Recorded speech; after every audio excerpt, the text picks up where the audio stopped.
Hey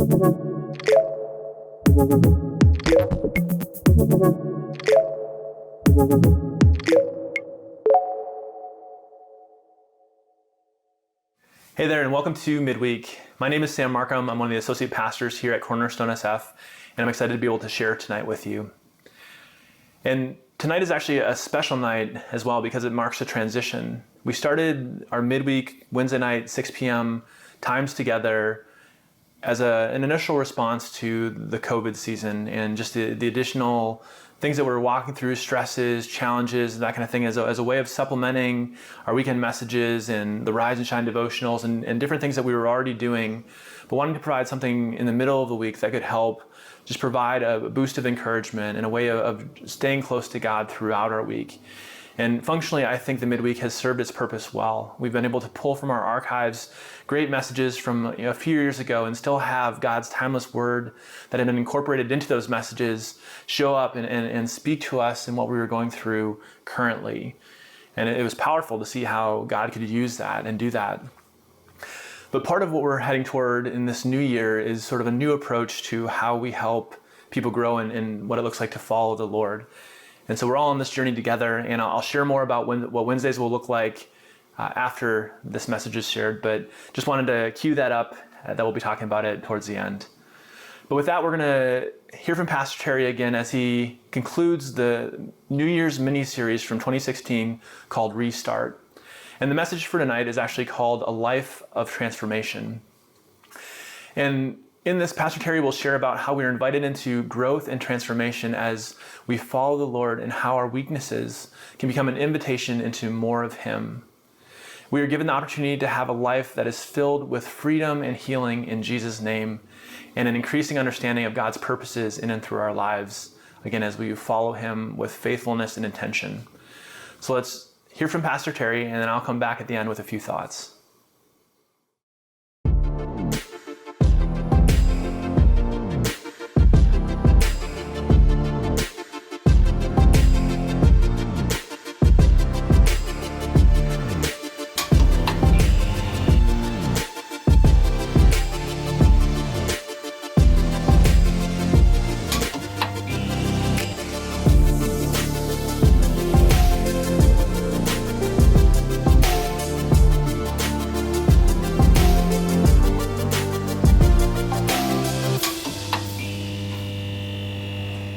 So this Restart series is the last part of our little 3-part opening New Year series, Restart. Some of this, I guess, just in case we weren't around, we started with this idea of the holy life. That was our opening. We talked about what it was. We knew the term would be intimidating to a lot of people. You know, it kind of has a bulkiness to it now. It's not used. It's sometimes even for some people kind of scary. We talked about what holiness is and how important it was to think about it as aligned, but also embedded in the love of Jesus, the expansive love of Christ. So we spent a lot of time talking about what it looks like and how we can live it out. Then we laid the groundwork for what we called the called life. That was last week. We talked about how the called life is connected to the cross and a cross. How if we're really serious about following Jesus, there are going to be times when we're carrying a cross of sorts. We're struggling. We talked about how if there was nothing that a person was actually struggling with in regards to their faith, to try to surrender, yield, wrestle with, that the likelihood was that we were not being, according to Jesus, a sincere follower. We're either perfect or we're actually trying to learn how to grow. And the truth is, all of us have areas that God wants us to grow in. None of us have this all the way down. Having said that, there's also this idea of the transformed life, and that's where we want to sit with this morning. We want to talk about, as we move into the afternoon, we want to talk about what it means to be transformed in Jesus. And so you have the holy life, the called life, and the transformed life. Now the word itself, and you can see in your handout, we've got a couple of spots where transformed is mentioned, but the word itself means to change the form. In the original Greek, it's the same root word that we get metamorphosis from. It's the idea of change, meta, form, shape, morpho, this idea of change. I guess most of us understand that, I know the Lord wants us to change, but maybe the classic example of metamorphosis is the caterpillar, right? Metamorphosizing into a beautiful moth or butterfly. I threw in the moth because a lot of times the moth gets left out in the analogy, and I feel like they deserve a little bit of help too. And some of them are actually quite pretty. So it's the idea of transforming into the moth or a butterfly, right? And the point being is that it has to do with change, it has to do with emerging, it has to do with becoming. And I think we all, I don't know if we all do, but I hope we can understand that when we come to follow Jesus, we're essentially embarking on a transformative journey. That it's intended to dramatically change and alter us from the inside out. That God really does want us to become a very different kind of person, a person who looks more like Jesus, so that it affects how we think about ourselves. It affects how we love key people in our lives. It affects how we relate. It affects how we work, the quality of work we do, the way we interact with the people we work with. All those things matter. And the Lord's will is that we would increasingly reflect the reality of Jesus in all of those areas of our lives. He wants us to be a growing people. And so the biblical understanding of transformation has a lot to do with spiritual growth and development that shows up in the way we live and love and relate, the way we negotiate life. Now, I was thinking about a verse that I first memorized when I was just a boy. I was a teenager at the time. And 2 Corinthians 5:17, which captures a lot we just talked about, says this: "Therefore, if anyone is in Christ, he or she is a new creation," right? Old things start to pass away. Pass away. Behold, that's the language of the Old King James, or the New King James as well. Behold, all things become new. I always like that. Look at this, right? Look at the new things God is doing. Now, the truth is, when we come to Jesus, really sincerely for the first time, and I've watched this happen in the lives of a lot of people, and I watched to some degree in my life, although it was a little bit different because I kind of grew up around things. And so it wasn't quite as profound, but I still recall certain things that really changed when I opened up my life and heart to Jesus. But I've watched, sometimes when someone comes to the Lord, it is stunning. It is miraculous. It's like an instantaneous change occurs. People outside immediately recognize, like, what happened to you? Certain things of our past just fall away, almost as if like we thought they would always be with us, and all of a sudden they're healed. Certain habits we've acquired, all of a sudden we have this newfound power to get past them. There's certain things that start to happen. When we read the Bible, it's so different. All of a sudden we're reading it and it's saying different things to us. All of a sudden we're learning, we have a hunger, we have a desire. Certain things start to change. It's remarkable what happens. But one of the things I've also noticed, and this happens sometimes for those who are new believers, it sometimes is difficult. Because a lot of times what we'll find is that even though there are some things that just like miraculously, or there's this power that we didn't have, or healing takes place, like we're just set free in a certain area, there are other areas where that doesn't happen as much. And we kind of start realizing that, wow, this is something that is going to stay with me for a while. And I'm going to have to learn how to struggle through this. This transformation is going to actually be a process in my life. And sometimes that's very discouraging because someone's going, well, I came to Jesus and why isn't everything? Because there are some, I don't know 100% why. I have my suspicions why, and we'll talk about that. But what I can say is a lot of times when we find that there are going to be some things in our lives that, listen, we may, for our entire Christian life, we may have certain areas that we struggle with. Whereas there are certain other areas that we have experienced stunning breakthrough in that can only be attributed to the power of God at work in our lives. But yet there are some things that we go, man, I'm going to probably have this as an issue, and it's going to cause me to need God's grace all the days of my life. And that's okay. In fact, one of the things I want to say is that I actually think there are some real positives. And that's not even the best word to use.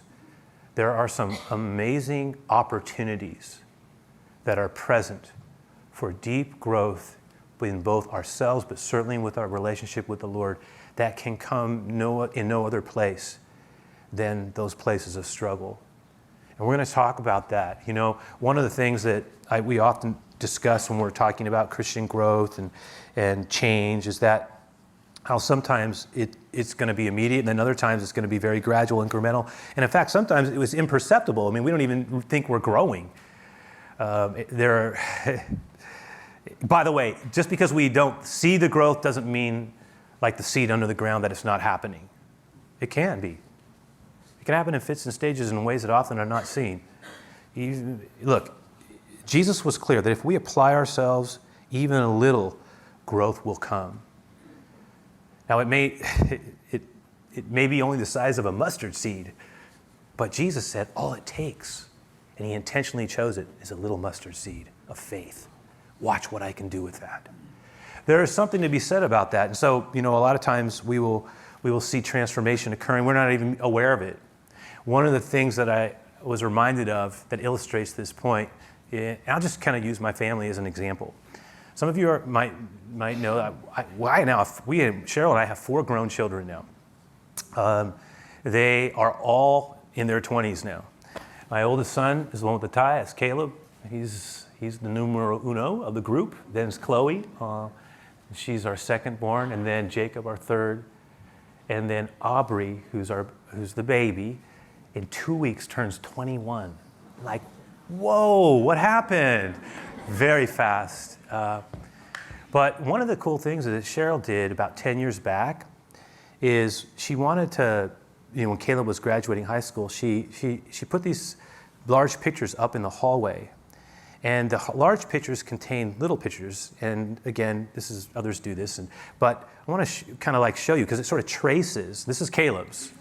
And I just took a picture of these with the iPhone, so they're not the best quality. The glass reflects. But you can see Caleb from kindergarten all the way to 12th grade.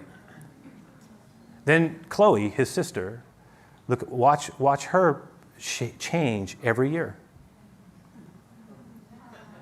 Yeah, pretty amazing, isn't it? And then Jacob, our youngest son, look also specifically at 7 o'clock. Because it's like, what were you doing, son? What was that? You have your finger in a socket. What were you doing, Jacob? And I remember when he came home with that picture, right? He goes, oh, we all decided I said, Jacob. But now it's kind of fun for us to look back on. And then Aubrey, our youngest one, and you can see. One of the things that's interesting here is that, you know, that's over 12 years, right? 12, 13 years.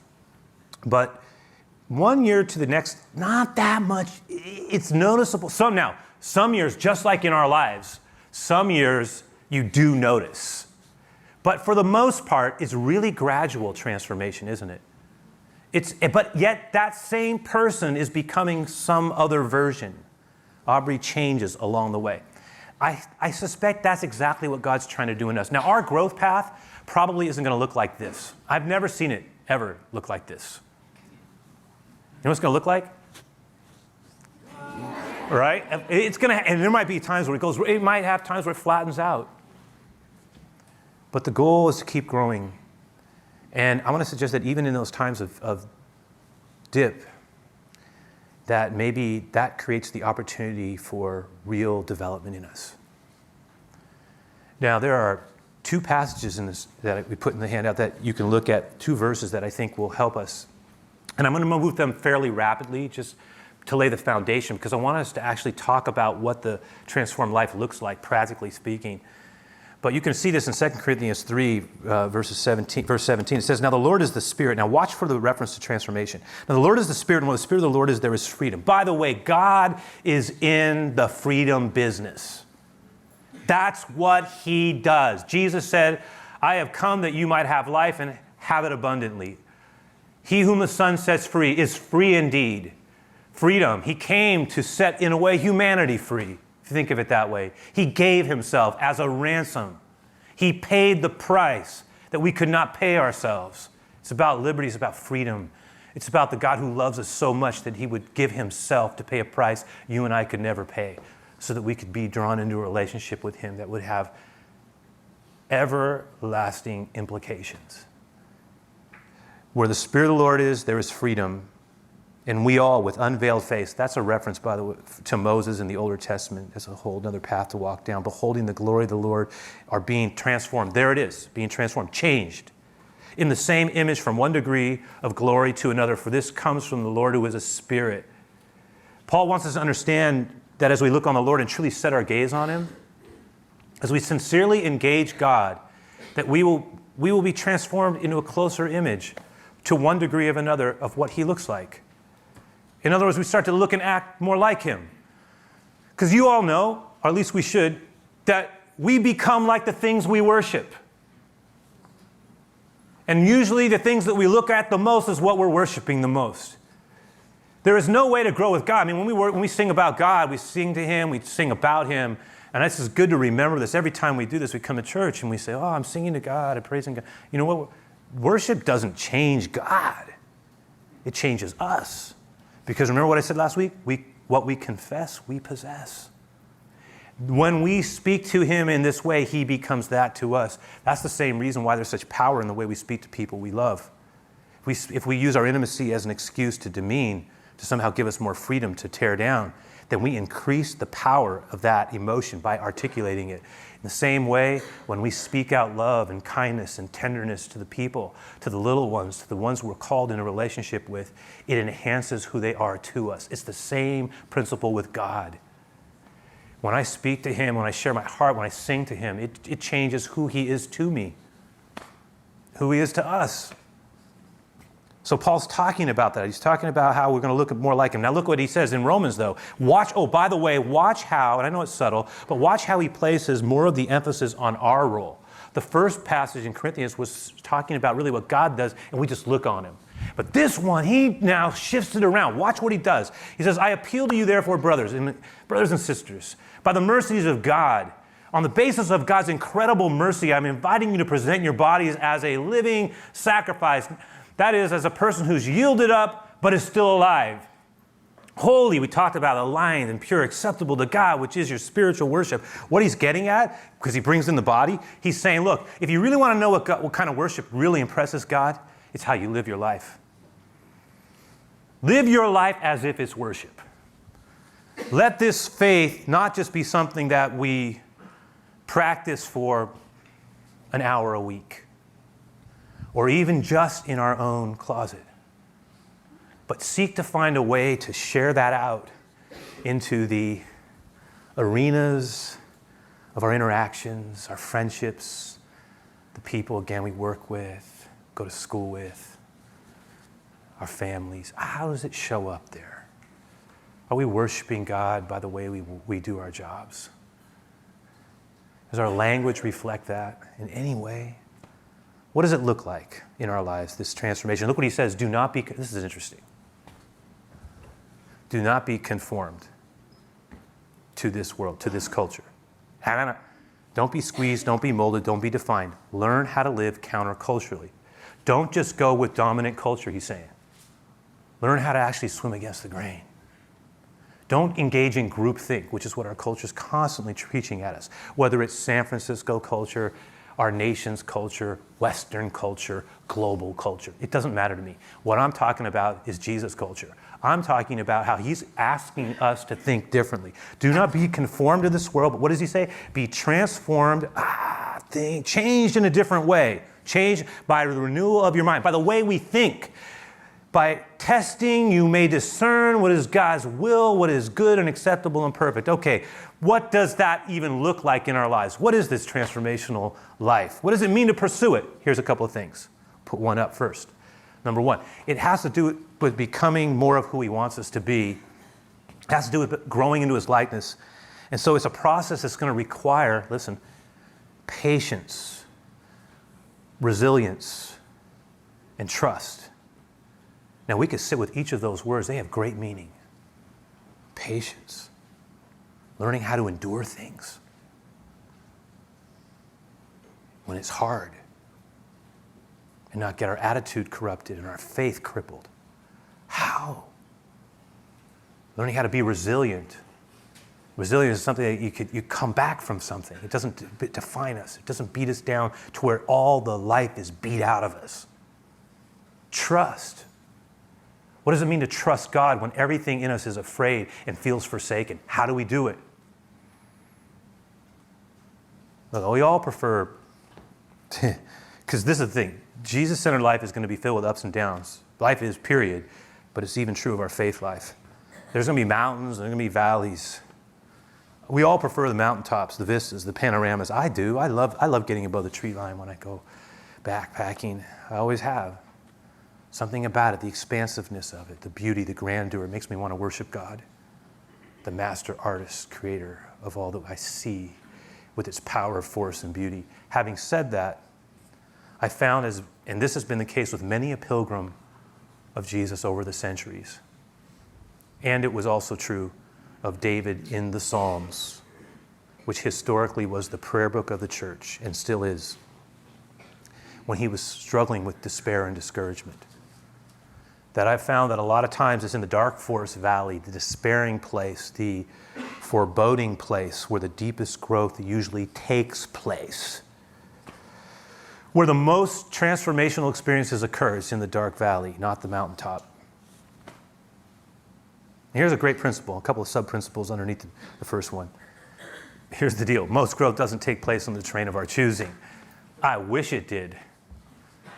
Sun Tzu, in his the Chinese military genius and author whose book's well read a lot of times in business circles, in his Art of War, talked about how one of the principles of succeeding in warfare has to do with choosing the terrain. But here's the deal. When it comes to growth and transformation, most of our growth takes place on terrain that we would not have chosen. Because if we were choosing our own growth terrain, I know I can say this for sure for myself.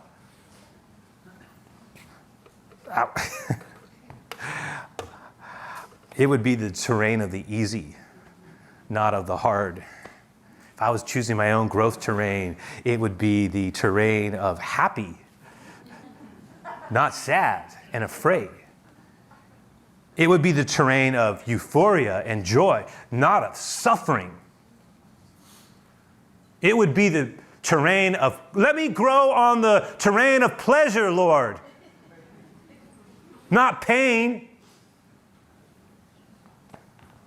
But the truth is, most of our growth opportunities, transformation opportunities take place on the terrain we wouldn't have chosen, nor did we see it coming. And yet it is in those precise places, the unwanted terrain, where the most profound growth often takes place, and we're forced to wrestle with ourselves, our true selves, when the pretense is stripped away. And we're hurting enough to be real, honest, and authentic. Now I can wrestle with myself and with God and faith, and I can get into places I really couldn't go because I wouldn't want to go there. And that's where God does his work. So not only do we not get to choose the terrain that we would have desired, but it's also going to challenge, number two, challenge our faith, our terminology, our self-perceptions, right? They're all going to be changed. What am I talking about? What do you mean? What do you mean? What are you talking about? I'm talking about when we're being pressured to grow and change and to transform. Most of us tend to say things like, well, this is just the way I am. You know, I got to be real. Other of us might say, well, hey, you know what? This is the way my family did it. I'm a product of my upbringing. It's how I was raised. I can't help. That's just me. Or maybe someone will say, well, this is the way I've always done it. I'm used to this. Maybe those of us who are older might go, hey, you know what? I'm older now. I'm more set in my ways. I'm not really that interested in changing. Maybe some of us who are younger might go, hey, that's good, but I don't want to be hemmed in. I don't want to be pressured. I want to have my freedom. All legit, at some level. Some of us, oh, by the way, are younger and we're old souls. Some of us are older and we're young souls. But by and large, the younger we are, listen, the more adventurous and restless we are. And the older we are, or the older we get to be, the more stable we are, but the more risk averse we become. And that's interesting. And that's understandable. Why? Because we've lived long enough to know, I don't have that many redos left, do I? Not really. Somehow we think when we're younger, which is probably true most of the time, even if I don't get this right, I got a redo or two left. But I have told my own this and those I've loved, and I've tried to tell it to the church I love. Better not to have to learn things the hard way. We can. Prodigal must go. I must leave. I cannot stand it in Father's house anymore. It bores me to no end. I need to stretch out. It's okay, but be careful. We can set ourselves back decades or years by being reckless in our restlessness. There is a timing to all things, and most big decisions should not be made in a vacuum, and they certainly should not be made in a God-uninformed way. Having said that, those of us who are older have other issues. We tend to get stuck into a non-growth rut, which is, it just happens sometimes. But one of the things I've realized is that when we really come to think about following Jesus, it's not meant to be boring. It's not just meant to be a religious thing that we do habitually. Like, I did that, it doesn't really connect with anything I'm doing in real life, but hey, I put in my time. No, it is meant to be an adventure of faith and growth. It calls us to exploration and transformation. It invites us to be lifelong learners and to be able to deepen our faith life, to open up new growth fronts in our lives that weren't there before, to start challenging things in ways we would have done. When it's working right, there's nothing like it. It's unmatched. It's awesome. But unfortunately, or fortunately, the pathway sometimes to breakthrough comes through a little bit of difficulty and pain and tough things. And so here it is. Number 2, transformation will often involve struggle and embracing limitation. Oftentimes it's pain and weakness that propels us into seasons of transformation because it creates the necessary openness. C.S. Lewis, the great writer, thinker, the one who wrote the Chronicles of Narnia and many other amazing books that have just been extraordinarily capable of being relevant to generations, one after the other, even in these times such as ours, even in our postmodern times, his writings still have an amazing capacity to connect. Part of it, and people have pondered why. But one of the things he said was, pain is often God's megaphone. I put this quote up from his book called The Problem of Pain, which helped me. He says, we can ignore our pleasure, look at this, but pain insists upon us being attended to. God whispers to us in our pleasures, speaks in our conscience, but he shouts in our pains. God, think about it, it is his megaphone to rouse a deaf world. And this man knew loss. He never planned on getting married. Later in his life, he actually ended up getting married, much to his surprise, because he planned on not being married. Thought that was his path. He ends up getting married to a lady, I believe, named Joy Davidson. And she ended up getting really sick. And she ended up dying. And he had to work through that. And in fact, his book called A Grief Observed, which has helped many a soul in deep pain and question, was his attempt to get out of the maddening midnight hour that he found himself in, devastated, wondering why I should have ever loved if it was going to end like this with such pain for me. And where are you, God, in all of this? See? Someone a few months ago who was very close to me, actually it's an understatement, I'll say is my mother. Okay, so she's really very close to me. I'm very close to her. She said, Terry, I have this for you. And in her 70s, this is interesting. I am sharing in very non-disrespectful fashion, and I know I would have her permission to say this, but she in her middle of her years, got off course in terms of her faith life. But she came back to the Lord in a more wonderfully, to me, beautiful, growing way in her late 60s and now into her 70s. She's heading. But she was walking with me through this, and she said, I want to share with you something I read in a devotional. I said, Mom, that's great. I love that. What is it? I'll look at it. Let me see it. So I read it. Now, it's from a best-selling book that, it's a devotional that's very, very popular. It's called Jesus Calling by Sarah Young. This particular page, I looked at it, and initially I thought, oh, yeah, thank you. Many people offer me things. But I actually took a picture because I said, you know what? This spoke to me. And look what she said. Look at this. She says, when you are plagued by a persistent problem, we're talking about ones that go on and on and on. So there are some problems that will come and go. There are other ones that, man, they are relentless. It's the relentlessness of it. And other people don't know because it's not a crisis. It's just a relentless problem that doesn't go away. She says, when you're plagued by a persistent problem, one that goes on, and it can be known. It doesn't mean that it isn't. She said, but this is a paradigm shift. View it as a rich opportunity. What? And I'll tell you, initially it was hard for me because I was going, I don't want to do that. I want to be unhappy about what is causing me pain. View it as a rich opportunity. An ongoing problem is like a tutor who is always by your side. The learning possibilities, the transformational possibilities are limited only by your willingness to be teachable. And then she kind of personifies Jesus in this particular spot. She says, in faith, thank me for your problem. Wow. What? Yeah, because it's an opportunity to know me, to know yourself, to grow deeper. You have such a learning opportunity. Your emotions, this is what I would add.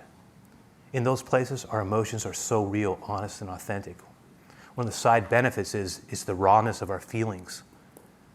They're such a gift to us. And we learn to think about who I really am. What does my walk with Jesus really mean to me? See, this is a lot of what we're talking about. So if I can, and I'll just kind of flip it and put it this way, transformation number 3 comes and it's connected. When it's connected to Christ, just quick, it will fuel, all right? It will fuel us with possibility and opportunity. Just like what we just read. It just fuels it. All those learning opportunities. It's like one of my favorite pieces of a poem from Robert Browning Hamilton. He said, I walked a mile with pleasure. She chattered all the way, leaving me none the wiser with all that she had to say. I walked a mile with sorrow. Never a word said she. But all the things I learned from her as sorrow walked with me. There's something about that. The learning mechanism. Why? What is it? Because that's the fertile ground for breakthrough. That's the fertile ground for the development of a real harvest. It doesn't mean that we should go, I can't wait to have a problem. Nor should we say, I can't wait to have pain. No, I want to bring on the subject. I would never say that, ever. Nor should any of us. But when it happens, what do? How are we going to get through this in Christ? How are we going to take it from a negative, which it is, and see what God can do through His grace at work in our lives? How do we wrestle with things and see breakthrough? Last thing we'll say about it is this. It's going to require courage. Transformation will call out courage. And by the way, courage is not the absence of fear. Courage requires fear. We only have courage when we have fear. It's okay to be afraid. God is with us. So we may say, be not afraid, for I am with you. God is my help in time of trouble. Sometimes we need to just reaffirm a verse in our heart, in our mind, in a season. We say, God will never leave me nor forsake me. So we may say with confidence, Hebrews 13:5, that God is my helper. I will not be afraid, for what can man do to me?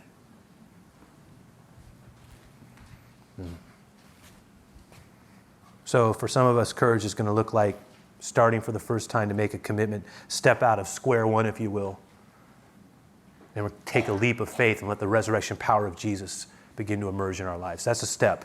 That takes courage to do that. Some of us, courage is going to look like, you know what? We're going to up our game in terms of following Jesus. Because maybe it's time for us to declare ourselves for him and as one of his, regardless of whatever else happens. To decide that maybe my next transformation is going to come when I decide I'm going to quit dabbling and actually go for it. And I'm going to make it a priority in my life to grow this year with Christ. For others of us, it might have to do with being courageous enough to get out of a rut that we've got ourselves stuck in. That means I got to rearrange the room in some way. I've been doing this over and over and over again, but I need some new light. The fire needs some oxygen. The room needs to be repainted, move the carpet, rearrange it, buy something, do something different to create something different. Bring a new person into our lives. Get involved in a new group. Extend ourselves in different ways. Carve out time. I don't know what it is. For some of us, the last thing I'll say about it, this is going to be our year of amazing healing and breakthrough.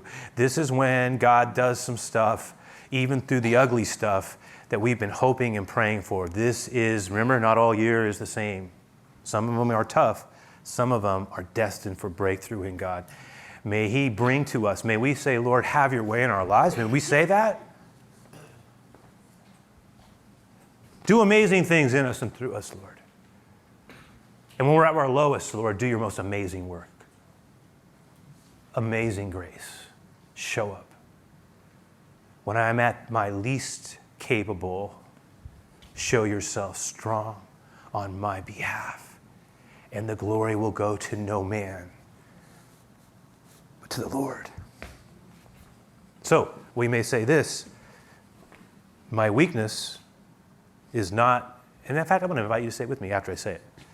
My weakness is not a limitation, it's an invitation. My weakness is not a limitation, it's an invitation. Say it with me, if you want. My weakness is not a limitation, it's an invitation. An invitation for the grace of God to show up in our lives in amazing ways. Let's pray. Lord, I thank you for your words, which are good words for us.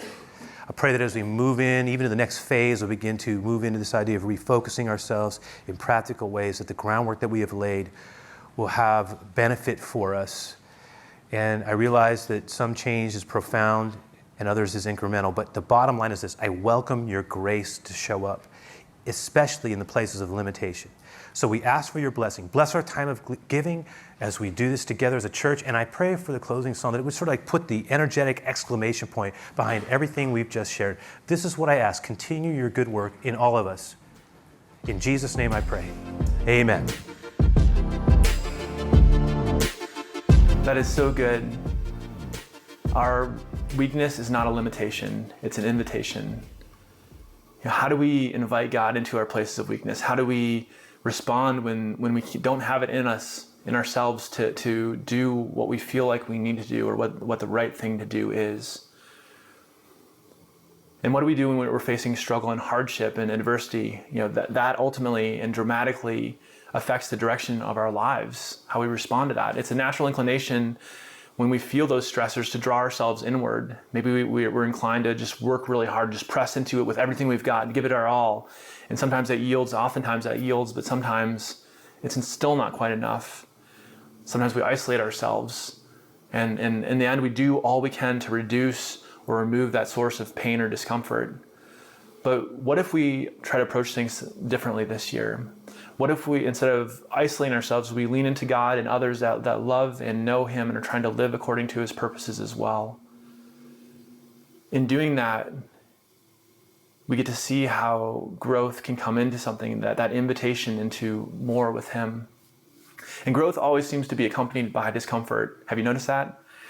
If we want to grow stronger physically, we have to work our muscles out, and there's that soreness that comes afterwards, right? If we want to learn, we have to discipline ourselves to seek out good sources of information. And to grow spiritually, we must face aspects of discomfort, surrender, and sacrifice as we attempt to align with how things work spiritually. But if we are willing to draw near to him as we wrestle and contend through these things, we will see that growth and life flow as we trust in his promises. And as Pastor noted, transformation is a process that requires patience, resilience, and trust. And each of those things, as he said, you can spend a ton of time with. Patience is what do we do? How do we respond when the timing is different than what we desire? When we have to wait for something, what do we do with that? And resilience is how do we respond when the pressure's on and things are hard, maybe harder than they feel like they should be, especially if we feel like our faith should open doors and make things easier.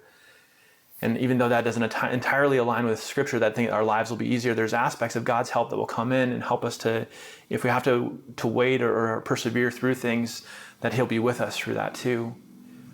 And then there's the aspect of trust, where we can lean into and trust God's goodness when it does take longer than we expect, when it's harder than we expect, or when the answer is different than what we want. And knowing that he is still good even when it's not the desired outcome we're seeking after, and how he can take things that are different than what we desire, or even stuff that's loss and brokenness and hardship, and bring about good through those things. Our character grows through those things. Our situation changes through those things, and ultimately we can end up in a better place having gone on a path that was different than what we originally desired. And so we have this opportunity in our brokenness, in our weakness, to see God not only transform us, but actually change the direction of our lives as well, if we're willing to lean in. So we're going to close with a song called Square One, and then I'll come back with a few things that are coming up as we close out our time together.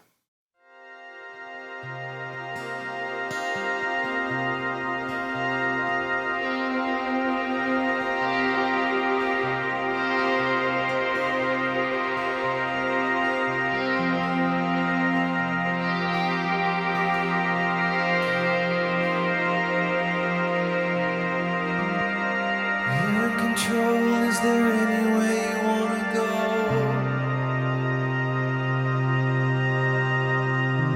You're in control, is there anything you wanna know?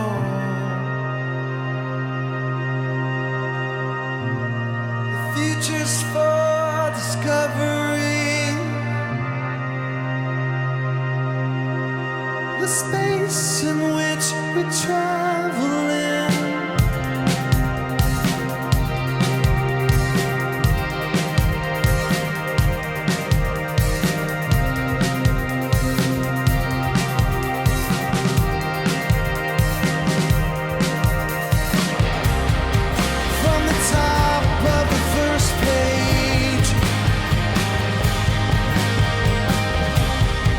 To the end of the last day,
run. And if you've been run through some catapult, it fired you. You wonder if your chance will ever come, or if you're stuck in square one.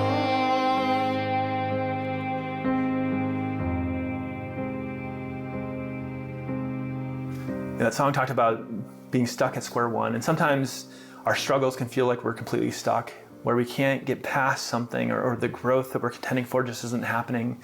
And being at the beginning of the year, it reminds me of New Year's resolutions, and I can't even remember how many times I've started things with gusto, and the cost of it, the discomfort of it, the pain of it, didn't yield what I wanted to yield as fast as I hoped it would yield it, and quickly I lost motivation and stopped that resolution. And many of us, we see that with the fitness industry. There's a huge uptick in how many people are going to the gym in January, especially early January, and then by February or March, numbers are back to what they normally are, because people, again, aren't seeing on the surface what they want to see as fast as they want to see it. And a lot of times in life, growth doesn't happen that way, where we just do something and it's changed, right? It's sort of like a seed that's been planted in fertile soil. There's all kinds of stuff that happens in that seed as the shell softens and the plant inside starts to develop, and then all of a sudden the seed breaks open, but it's still underneath the ground, and the stem and the leaf start to move upward, but it's still unnoticeable above the surface. And then all of a sudden, finally that breakthrough comes where there's this little plant that emerges. And in our lives, a lot of times we don't know when that subterraneous, below the surface kind of stuff is happening until we're faced with a pressure situation, and all of a sudden our response is different. Maybe our words are different. Maybe our reaction has more compassion and grace and love applied. And we see that there has been a change, or maybe somebody else notices it and says it to us, and we're like, oh yeah, I guess maybe I did yell more, or maybe I wouldn't have responded that way before. This actually is yielding something in my life. And so may we keep leaning into the things of God and trusting that He will bring the transformation if we just keep pressing into the things that He says bring life and growth and are sources of our hope. And as we talk about this transformation and growth and hope, a lot of it is establishing healthy patterns. And that's why every week we talk about these things that are coming up that are part of our normal cadence as a church. And so every Sunday we have our weekend services at 9 and 11 with that live chat happening on Facebook, YouTube, and our website. And then that all goes on demand starting at 1 p.m. So we can catch it later in the week if we happen to miss it, but we can stay engaged in that weekly time of sort of feeding as a community, moving together as a community. And then every Sunday we also have our time of communion, the communion gatherings over at the Reardon campus at 9 and 11. And those are just a half-hour time outside, so we are able to social distance. We have that breezeway that keeps us covered if there's any rain or wind. But we wear masks, we're spread out, and then we have that time of worship and a word together, and then communion. And then also coming up, we have our monthly prayer walk on Saturday, January 23rd. So this Saturday, we gather over by Great Highway, and you can register for that so you can get the little prayer list and know where to go and all that by Andy Town Coffee. But we walk down to Great Highway, which is closed to traffic right now, and we can spread out there and just walk up and down the highway praying for some of the things that are on our hearts this season. And we definitely need to be praying for our church, for the city, for the state, and especially for our country with all the things that are happening and have just happened. We want to keep being people of prayer, less vocal on social media, just stirring stuff up, and more people who can be peacemakers and contending for the things of life and growth that bring people together, that help enact change, but it starts internally with us, and then we can push outward into the things that we want to help be part of the solution with as well, not just talk, but action as well.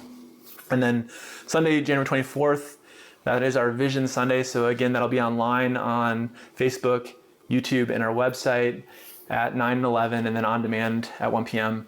And we'll be sharing time of worship. We'll have another installment of the Breakthrough Message series. But then we'll also have leaders in our community share what we are planning for 2021 and things that we can be excited about and things that we can be looking forward to with groups and discipleship and kids and youth ministry and our digital media teams, what they're going to look at producing and what we can expect for Easter and all those things that are part of how we celebrate and mark our year together. And so definitely catch that Vision Sunday time this Sunday. And then next week, we will start our new thing for our Wednesday nights. As I mentioned at the beginning of this time together, We're changing things up. And it's been great and fruitful to be able to look back through our archives and see how these messages from a few years ago still apply to our lives today. But we also want to try something new and kind of lean into some of the things that God has put on our hearts for this new year. And a big part of that is exploring what it means to be a follower of Jesus. What did Jesus actually want his disciples? And we're all called to be his disciples. It just means a student of his, somebody who studies how he lived his life and applies the things that he taught and his truths and his promises to our lives and lives out of them as if they were true, because they are. And so on Wednesdays, we're going to have about a 15-minute time of teaching where we'll dig into some of the things that bring life and growth as a follower of Christ. And then we'll transition over to a Zoom conversation where we'll ask some questions. We'll dig into some things together. We may have some small group breakouts from time to time. We may have some guests come to those as well and share different things that have to do with how they've applied those truths to their lives in different contexts. It could be work contexts. It could be ministry contexts. It could just be family and how we get through this current season, applying these things to our lives and helping teach them to children in our lives as well, whether they're our kids or children in the faith, those kind of things. So our goal with Wednesday nights will be to help make discipleship normative, to have it be something that as a church community, we're all moving towards God in some way. We're all taking up the things of faith and applying to our lives and seeing the fruit that comes from that on a regular basis. So please join us again next week as we try this new thing in him. Have a great end to your week, and we'll see you then. All right, God bless.